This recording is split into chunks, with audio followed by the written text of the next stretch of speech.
All right, welcome back to the Pre-Workout Rant history series, okay? This is the Pre-Workout Rant section of Blood and Stone history. I'm going to just quickly give you breakdowns of things I keep seeing, misunderstandings and miscommunication in the online social media space across YouTube, TikTok, Twitter, all that stuff. I see a lot of mistakes people make, and I like to correct that on these rants, right? A little pre-workout for the energy. Helps my neural network and memory, okay? Now, today in world history, in today's current geopolitical problems, right? People want to blame USA, Israel, Russia, or China, okay? All this is wrong, first of all. None of these powers are the actual power that put these families that control these countries in place today. So, for example, the UK put the people in the USA, and they put the Zionist British Jews inside of Israel, right? So they're seeding them with their intel agencies and with their colonial settlers. So the UK is the actual issue here, and we know they had 120 nations that they colonized, okay?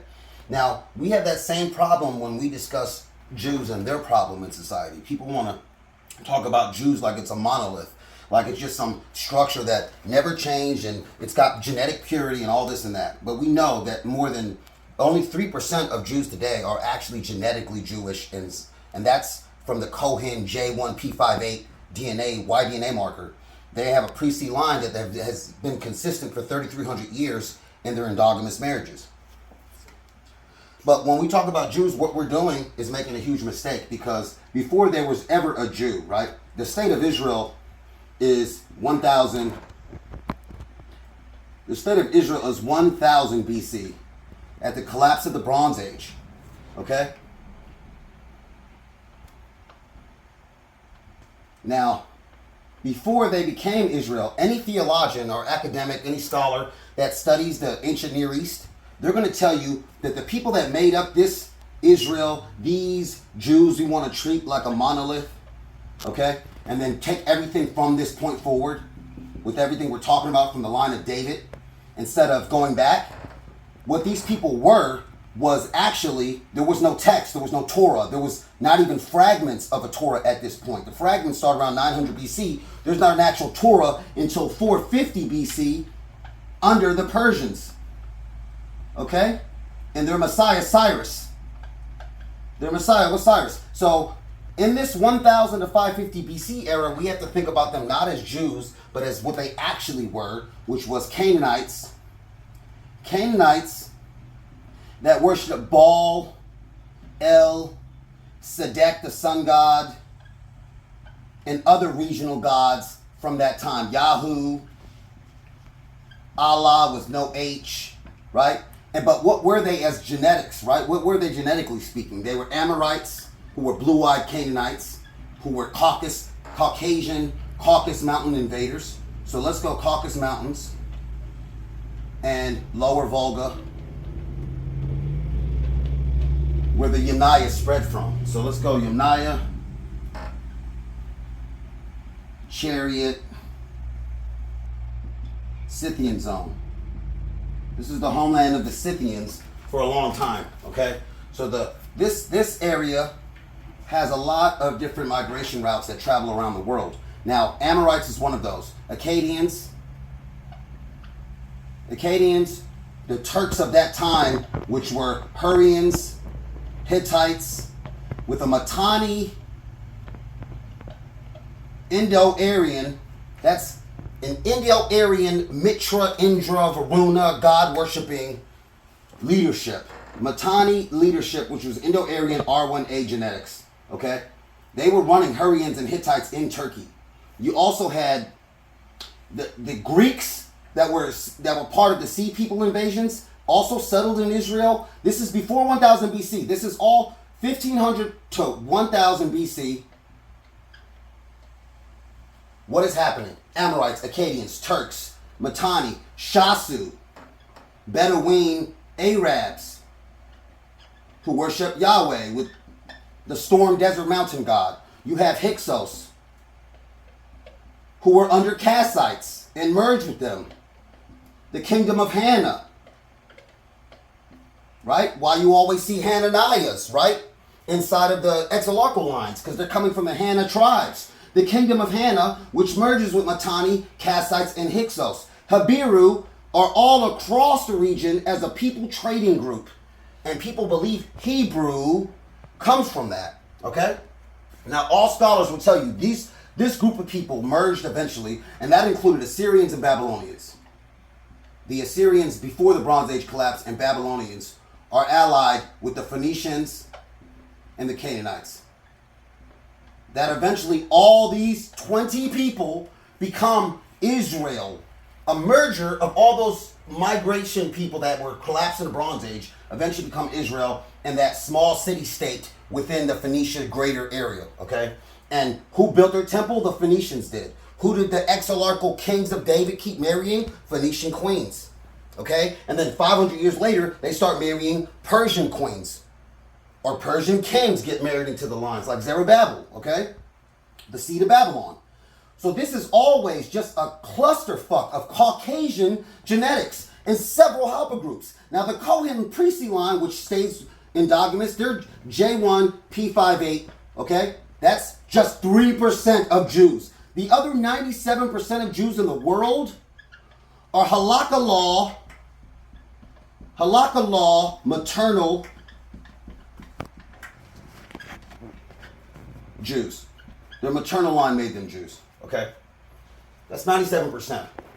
Now, we know at 715 BC and 550 BC, parties from the Israel region at this point who are speaking West Semitic, Canaanite, Aramaean, Phoenician, Ugaritic, those languages, the early alphabet, that before Greece has an alphabet, they're running the confederation of all these people through Assyria.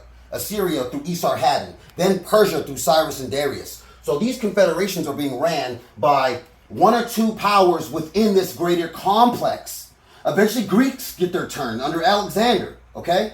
The Shasu Bedouins get all of Libya eventually as Meshwesh. They come back to northern Syria. They go back to Arabia. They eventually make the Quraysh family and some of Islam, and they're all over the region. They become part of the Hyksos, if you follow the genealogy back. The Hyksos that went into Egypt and enslaved them come from that Shasu band, okay? And they're the first ones that ever wrote about Yahweh in the history of the world. Egypt records their God is Yahweh, okay? These are lighter-skinned Arab nomads, okay? Now, all these people eventually lead to this, and then we know about the diasporas in this time frame.